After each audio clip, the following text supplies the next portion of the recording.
En titre, les abeilles n'ont pas apprécié la pluie continuelle depuis l'automne dernier. La pluie qui gêne leur sortie et le butinage et limite la production de nectar par les fleurs. Pour beaucoup d'apiculteurs, c'est du jamais vu et les conséquences sur la production seront lourdes. En Sarthe, le reportage de Pauline Guilloux et Christelle Massé. Un précieux nectar doré qui s'écoule, l'image est rassurante.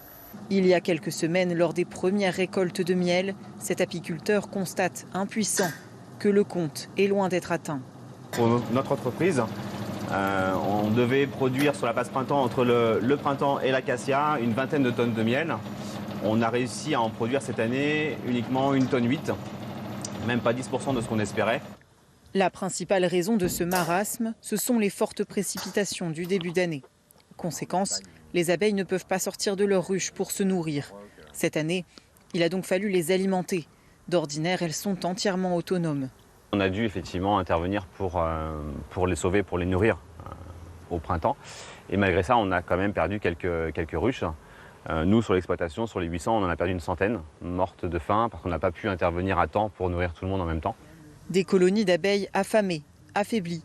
Le constat est le même dans de nombreuses exploitations. Au-delà des prix, les syndicats apicoles craignent aussi que certains ne jettent l'éponge. La récolte du miel de printemps, cette récolte qui a lieu début mai, globalement, les retours que j'ai de nos 110 adhérents, c'est divisé par 3 ou par 4 que je crains, que certains réduisent ou certains arrêtent. Parce que là, clairement, c'est une année où ça va coûter de l'argent et on n'aura presque pas récolté. Une année noire dans un secteur où la concurrence venue de l'étranger est rude. L'autre inquiétude concerne les abeilles sauvages, elles aussi contraintes de rester à l'abri de la pluie et pas non plus épargnées par ces intempéries.